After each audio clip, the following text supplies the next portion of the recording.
Hey, footy fans, welcome to Footy Fin, coming to you from Brisbane, Australia. And Rugby Union want to do a bit of a wrap of the Six Nations round one and a preview of round two, which kicks off today, Friday.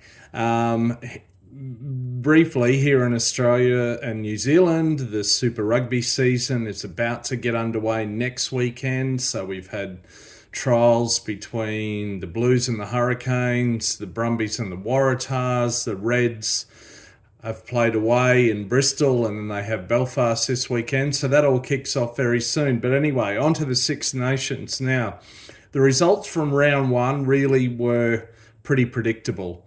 France beat Wales in Paris, although the scoreline of 43-0 was a bit shocking and quite depressing, obviously, for Welsh fans. Scotland beat Italy in Edinburgh. That was a bit of revenge for Scotland after being beaten by the Italians in Italy last year. And then Ireland beat England in Dublin. Now, largely predictable. Look, Scotland got away to an early lead. I think they were up 19-0 at one point, or at least 12 or 14-0. Italy managed to claw their way back through four penalties and then a try to 19-all. So for 10 or 15 minutes there, it was quite tense and quite close. But other than that, overall, it seemed to be a pretty comfortable win for Scotland. Their outside centre, Hugh Jones, scored a hat-trick.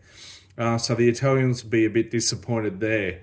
Ireland v England. England were on top of the Irish in the first half, and they got away, I think, to a 10-0 lead. I think it was 10-5 at half-time. But Ireland certainly turned things around in the second half. A couple of key substitutions. Sheehan came on at hooker and Crowley replaced Prendergast at fly half. They seemed to make a bit of a difference.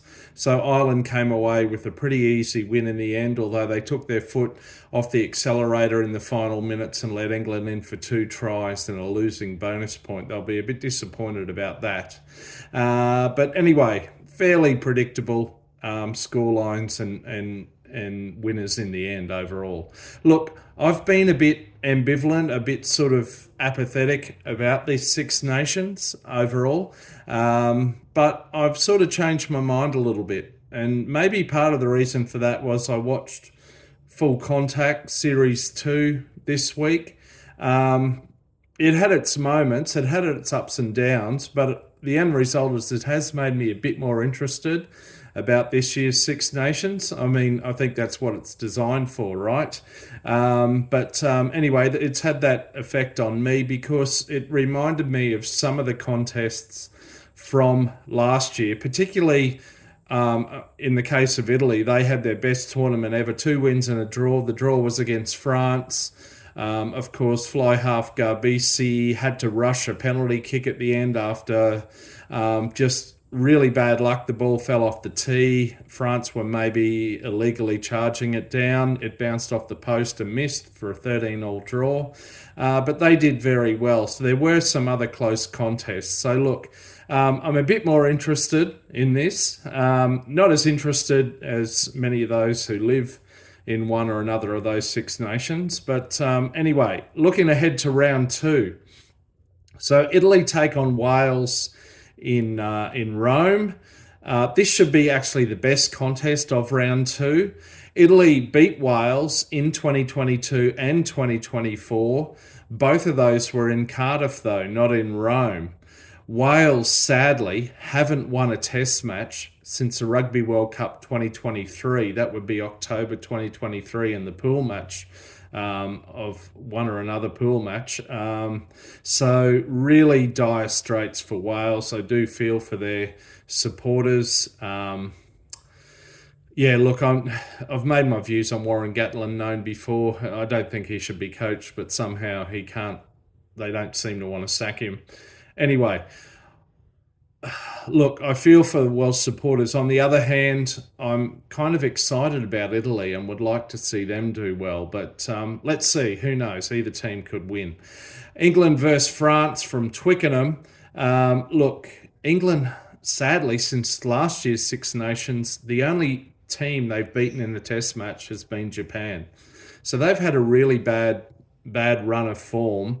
Coach Steve Borthwick has been there for over 2 years. His win rate is only 50%.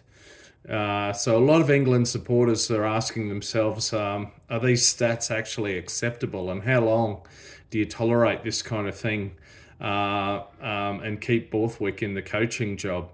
France, on the other hand, they were electric last week, although they didn't really get out of third or fourth gear. Entomac, their fly half, did a silly challenge in the second half when the game was well and truly won. Got himself a red card. He's suspended. He's replaced by Matthew Jalabert. Look, I think France will win this one and probably win it pretty comfortably. Then we have Scotland versus Ireland from Murrayfield and Edinburgh. Look, as I've said before, Scotland are without Sione Tuipulotu, their captain. They'll probably battle pretty bravely, but I really think Ireland will win that one. So there you have it. That's my preview of round two. Look out for some other videos. I'm going to do an Australian rugby. There's a couple of big news items happening in Australian rugby, including Joe Schmidt made an announcement that he'll step aside before the end of this year.